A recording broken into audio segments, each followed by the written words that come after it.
Hello and welcome to the Big Reviewski with Chicago Time Pizza. My name's Eoghan, there's Rory, and it's our job in 2022 to make your life easier. Now, we can't come to your house and tidy up, we can't reply to your boss's work emails, and we're not allowed to give massages, unfortunately. But what we can do is give you the best new recommendations of what to watch on the big screen at the cinema, if you're allowed to go, and on the small screen at home, if you're locked up in the house, because that's just the way things are going at the minute.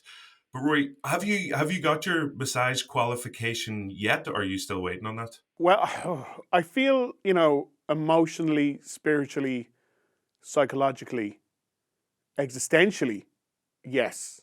Legally, no. That's what I was worried you were saying. I'd like to cancel my appointment, please.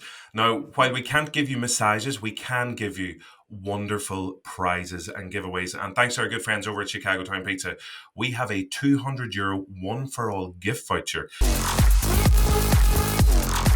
to give away to one lucky winner.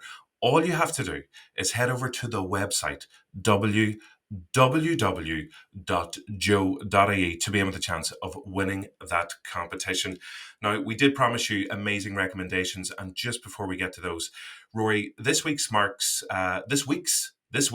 singular marks an amazing anniversary here in Ireland, a bit of a life-changing one. Would that be fair to say? I think maybe it was a life-changing one in time, but it's one of those things that you don't realize until years later, the impact it actually has had on your life. So just this week, Netflix UK and Ireland celebrated the 10-year anniversary of when the Netflix app essentially launched over here, at a time before Netflix essentially became like a shorthand for watching television and chilling with so many people. Before they even start making their own stuff, they were just like a glorified almost DVD rental service. But as of this week, 10 years ago, they launched and became the number one app that was downloaded in the UK and Ireland. And, is it fair to say they had some success?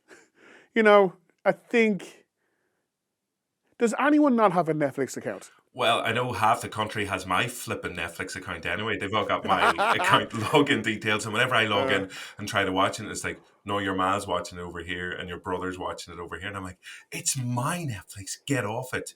To celebrate this anniversary, as you said, they've had a minor bit of success, and something that they kind of branched out into over the years is launching their own Netflix originals, whether that's TV series or movies. And what we've done today is we've picked out 5 of our favorite Netflix original TV series, and there are so many that didn't make the list. We had a pretty lengthy argument for about 4.5 minutes yesterday talking about all the ones that didn't make the list. So please do let us know your favorites. You can get in touch with wherever you see the Big Reviewski on JOE.ie social as well. So if we have missed any out that are your particular favorite, do let us know. But these are the 5 that we've picked as our favorites. Pick number 1 is Mindhunter. It was released by Netflix back in 2017, and we're still waiting on that elusive third series from David Fincher, but this concerns itself with the setting up of the behavioral science unit by the FBI, and that might sound like a little bit clinical, a little bit boring. So realistically, it's a couple of agents going around talking to some of the most horrific and terrifying serial killers in American murder history, asking them about why they killed their victims, how they picked their victims, and how they killed them as well. It's claustrophobic, it's creepy, and it's pure class. Our second pick is Russian Doll, which to date has only had one season, but I do understand the second season is in production. It's Natasha Lyonne, who maybe most people remember from American Pie, or maybe Orange is the New Black. Who would have thought an existential comedy about reliving what feels like the same day over and over again would hit so hard with audiences in the last year or two? It's very funny, it's very smart, the performances are great, but kind of like Palm Springs, which we talked about a lot last year, it does seem to have hit a particular chord at this particular point in time, because we are essentially just reliving that same day over and over again. Pick number 3 is BoJack Horseman. It premiered on Netflix back in 2014. There are 6 seasons available to watch, and they just get better as they go on. It is stupidly funny in places. It is poignantly heartbreaking in others. And if you've ever thought to yourself, do you know what? It's a cartoon, and I just personally can't relate to a giant talking horse who walks around his hind legs and has intimate relationships with both humans and also other animals and wears clothes, then trust me, you're wrong in that. You will be able to relate to it, because as weird as that sounds, it is absolutely wonderful. BoJack Horseman. Pick number 4 is The Haunting of Hill House, which was the first proper standalone horror season that Mike Flanagan gave us on Netflix. He did follow it up with Blind Manor, which was kind of more romance than horror, and then he followed it up again with Midnight Mass, which was brilliant. But I still think Haunting of Hill House is his masterpiece so far. He is working on another one. It's kind of a time jumpy, this was then, but also we're revisiting now family of kids and then as grown-ups coming back to the same house that they grew up in, and how the events that happened to them as in childhood has impacted them as adults. Very, very spooky, but also got a real emotional good punch to it as well, just like all good horror should. And our final pick is Ozark. Now, if you hear the description for this show, it's a mild-mannered family man who teams up with drug cartels in order to sustain his family and protect them, and discovers that even though he's a good guy, he's really good at being a bad guy. If that sounds like a Breaking Bad knockoff, it doesn't do Ozark justice, because it's got a deadly leading duo of Laura Linney and Jason Bateman.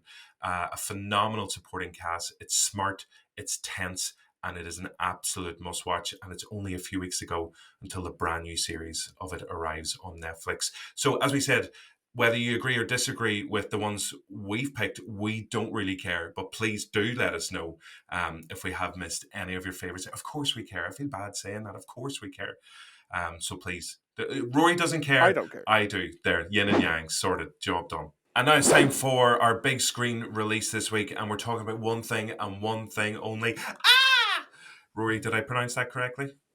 It's pretty close. And I'm surprised you didn't go with big screen release, because it was right there. That would have been way better, wouldn't it? It is the annoyingly titled Scream, which is not to be confused with the original movie Scream. And as I said, should have been called Five Cream. Replace the S with a 5 in the title. It's Neve Campbell, David Arquette, and Courtney Cox are back. Wes Craven, RIP, is not.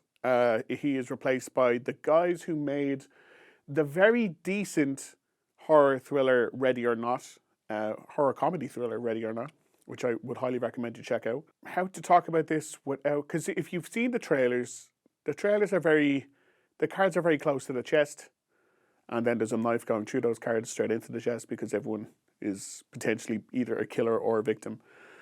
They're not giving away too much of the plot, so we're not going to either. But I will say that if you have been keeping an eye on the internets recently, the early word out of it is everyone is kind of floored by A, the quality, but they're saying it's as good as the first one, and B, the screenplay. Everyone is saying the writing is like top notch, and that will indicate that there is some clever twists on the way. Like, I know Scream always has a twist anyway, right back to that first one where you thought you knew who it was, and then the ending, and you're like, oh, I never actually thought this would be how this turns out. And it's constantly tried to recapture that original twist ending magic. So Five Cream may be the one to finally, bottle that again.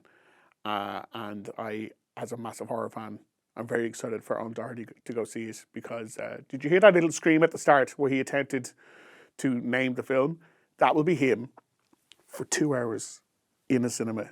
It'll be great. Yeah, for real. Just for the record, I absolutely love the first Five Cream film, and to this day, it's like it's whenever we used to have landlines in our houses and we used to phone each other and pretend to be murderous killers down the phone, which you probably wouldn't get away with now these days.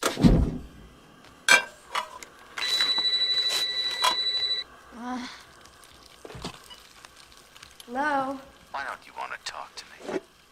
Who is this? You tell me your name, I'll tell you mine. I don't think so. What's that noise? Popcorn. You making popcorn? Uh-huh. I only eat popcorn at the movies. Well, I'm getting ready to watch a video. Really? What?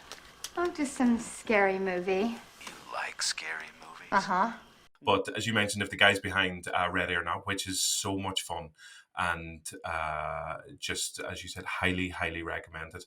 If they're putting in the effort to make this, an amazing comeback for the Five Cream fans and the iconic cast as well, then all here for it. And yes, apologies if you do go and see it at the same time as me, because I will be Five Creaming myself the whole way through.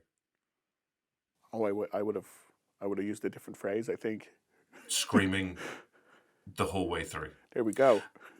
Now, this is a story all about how a guy's life got flipped upside down, and I'd like to take a minute, so just sit right there and I'll tell you about the new trailer for Bel-Air.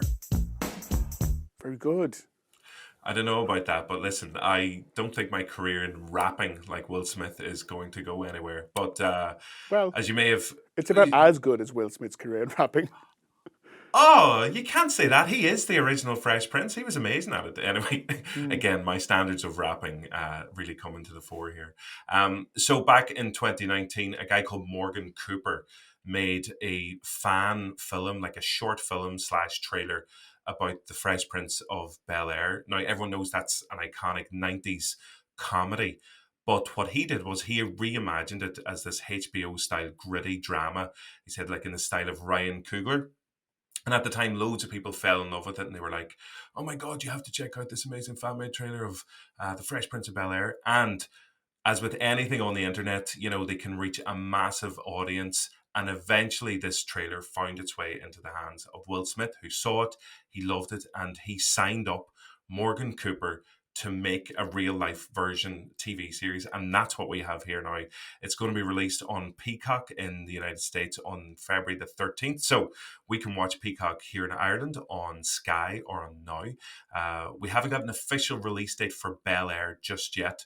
But from looking at the trailer, it does exactly what it says in the tin. You'll see, if you watch any of the original series, all familiar characters, obviously with an updated cast, and little moments and hints at moments from that previous 90s comedy. But it was uploaded to YouTube by Will Smith himself, although probably like an army of people doing it for him. But this is what he had to say about the trailer. He said, 3 years ago, my guy Morgan Cooper uploaded his fan trailer to YouTube showing how he envisioned The Fresh Prince as a drama. Now, here's the first look at his retelling of the story that's always been so close to my heart.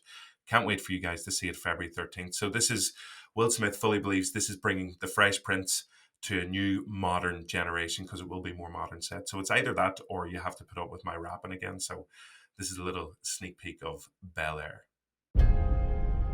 This time we'll try to make you forget who you are and where you came from. Don't let it do that. Damn! Jeffrey Thompson, house manager. Will! Oh, Viv! 10 years is a long time. Let me show you around. Where them dimes at? Hillary! Let's go find you something fit for a prince. What do you think? It's now time for the small screen releases that you will be able to watch in the comfort of your own home this week. What have we got up first, Rory? Up first is Pig, which is the movie that everyone is kind of shocked by, because I guess like the elevator pitch is, imagine Taken with Nic Cage, except it's a pig, which does sound weird, but apparently it is a very almost like existential drama that deals with a truffle pig hunter owner who's played by Nic Cage, and his prize truffle hunting pig is taken, and he has to find the people who took it and get his pig back. And again, I know as I'm describing it, it sounds like a comedy, but it's not, apparently. It's everyone's talking up Cage, how he should get a Best Actor nomination for this, because It's all about how he has kind of isolated himself from the human world, and this truffle pig is essentially the only kind of source of emotional outlet that he has anymore. Um, and also goes into like it does a deep dive on like the culinary arts and how you know there's parts of culture and arts that people completely overlook because you don't think about the ingredients or where they come from. You just kind of consume it, which is very interesting. Yeah, so it's added to now this weekend, and if you're looking for something completely different, I'm kind of digging Nicolas Cage's comeback vibe. He seems to be picking some very odd projects. Some of them are not great, and some of them are like Pig, which ends up with like 97% on Rotten Tomatoes. So here we are. Have only heard amazing things about Pig, and again, we'll watch anything that Nicolas Cage is in. So, no, cannot wait to see this one when it's released this week. Our next choice and recommendation is Afterlife. I know it wasn't on our 5 favorite Netflix originals, but this is a show that is just beloved by so many people. This is the 3rd and final series. Is coming to Netflix on Friday, the 14th of January. And whether you like Ricky Gervais or whether you severely, severely dislike him, whichever camp you're in, again, he doesn't care about that because this is going to be a massive hit for him whenever it is released, dealing with his main character, Tony, who is dealing with loss and grief and basically being an all-round nasty guy to people. And then whenever he decides to be slightly nicer to somebody, it obviously, that's a good thing. Now, he did tweet, because people were worried going into the 3rd series, he did tweet the following message because he hasn't given away too much about the plot for Series 3, but he said, "It's the best one yet, and I promise the dog does not die." So that's good. I don't know about the pig in Pig, but the dog in Afterlife definitely doesn't die. Plus, he would tweet saying it's the best one yet. Like he's not going to tweet saying it's the 3rd best one. It's the 3rd best of the 3. So we'll see. And yeah, the other must watch at home is Eternals, which feels like it was just dropped in cinemas like 2 days ago, but it was in fact November, I think. It's got that all-star cast. We chatted to Barry Keoghan about it, and also briefly Angelina Jolie, and also briefly Brian Tyree Henry. So it's got lots of famous people playing MCU heroes across thousands and thousands of years.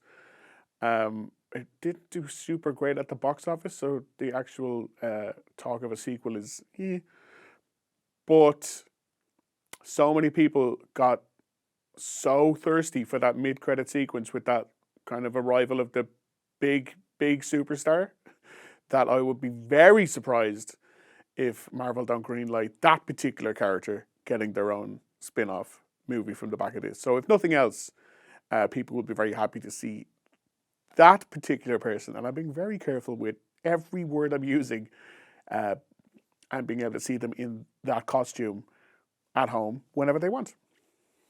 It sounds slightly dodgy there at the end, but no, that all makes sense. Yeah. It's interesting as well because if there is a sequel greenlit, it'll be good to see if Chloe Zhao comes back for that as well, because she had an amazing year with Nomadland being released here in Ireland at the very start of the year and winning the Oscars for that film as well, and then rounding it off with an Eternals, which, as you said, felt a little bit underwhelming for a lot of people who did go to see it, but available to watch at home on Disney Plus this week. So those are our small screen releases, and now it's time for, even though it is a new year, it's time for an age-old rivalry, centuries old, as myself and Rory do battle to the death in Pizza and a Movie. And by death, of course, I mean we both pick a movie recommendation that you should watch that will go perfectly with your Chicago Town pizza as well. And we hope that you pick our recommendation. So Rory, I know before Christmas I won all of the Pizza and a Movies that we did. Nobody really needs to go back and check that factually. Just take my word for it. But what are you picking for your first choice for Pizza and a Movie for 2022? Well, first of all, I'm going to pick a co-host who doesn't lie about results. That's the first thing I'm picking. And second of all, considering Scream is out on the big screen, I wanted to pick something that would celebrate that movie. And I was like, could I pick an original Scream movie? It's like, no. Will I pick a 90s slasher to celebrate? And I was like, maybe getting closer. So I picked Wild Things with Nev Campbell, which is available to watch on Netflix right now. And Wild Things is the twisty, turny, erotic thriller with Nev Campbell, Denise Richards, Matt Dillon, Kevin Bacon, Bill Murray. It is trash, but it is like the best type of trash imaginable. It is chef's kiss. It is. I just love that film so much. It's awful and I love it. And just to celebrate Scream, Nev Campbell. Here you go. Yeah, no, that's a perfect connection. I did think you were going to pick Scary Movie originally when you were building up to it, but then no, Wild Things is a great shout, and I do know how much you're obsessed with that film. And as you said, like an unbelievable cast with so many people you forget are actually in it. Okay, so that's a good choice for Pizza and Movie. For my one, it was released in 1997. It's a sci-fi action comedy that spawned a whole movie franchise, but don't worry about any of those sequels or anything. It's all about the original, which turning 25 years old now this year means it qualifies as a bona fide cinema classic. And actually, the two leads remind me of me and you, Rory. One is young and slick, and one is really old and grumpy and grizzled. It is, of course, Will Smith as Agent J and Tommy Lee Jones as Agent K in Men in Black. Just absolutely love this film, but so many happy memories. I am going to date myself here because I remember being excited as a teenager when I was able to record off the radio on Atlantic 252 Will Smith, again, back to the rapping, doing the theme tune to Men in Black. So for my pick this week for Pizza and a Movie, it's the 1997 classic, Men in Black versus Wild Things. What do you reckon? Got it in the bag? Me, I mean. I mean, it's they're two very, very, very different ones. I'm still reeling from the fact that you were recording songs off the radio. That's such a flex. I mean, it's such an odd thing to just put out there into the world. Just be like, I don't care. Who knows what did I was I doing? say me? I remember my granddad telling me that he recorded songs off the radio, including the theme tune to Men in Black. Buy the tape. What the hell? Buy the tape. I bought my blank tapes. So those are our picks for Pizza and a Movie. So you can check them out on Joe Instagram as well. Make your choices there. And that pretty much wraps it up for this week's show. On next week's episode, we will be taking a look at probably one of the most beautiful looking films of 2022. It's the brand new film from Guillermo del Toro, Nightmare Alley. And before then, though, we have a very special big star bye-bye. Who's going to finish off our show for today, Rory? Well, we just missed it by a day or two, but the first episode of the second season of Euphoria has landed in Ireland this week. To celebrate, we thought we would dive back into our interview with Zendaya, who we spoke to just before Christmas for Spider-Man No Way Home, but because we didn't get to use that interview in this setting, it makes perfect sense. So we can go back and see what she had to say about the love stories and friendship and working on that massive blockbuster that I now think is officially the 8th or 9th biggest film of all time in the history of blockbusters at the time of recording, and celebrate Euphoria coming back to the big screen. So here is Zendaya. Well, I think, it was important to all of us, and I think, we're in such great hands. John is such an incredible director and so thoughtful, so I never really have to worry about things I think maybe you would typically worry about, especially with like a female character and being in a film like this, like being a damsel or those. I never have to worry about that because John has such a good hold on that, and he's always very respectful and thoughtful when it comes to those things. But something we did all talk about was just like maintaining the heart of the film, which at the end of the day is the relationship between MJ and Peter and Ned, because that is his core, those are his best friends, his girlfriend now, and there's something so sweet and pure about the love that they share. And we've watched them grow from the first film to this one, and we've kind of, we watched the audience fall in love with these two characters falling in love, and it's been really sweet and beautiful. And now there's all this chaos that surrounds it, and so as soon as something really sweet and lovely happens to Peter, then like, of course, there has to be something else and something that takes it all away.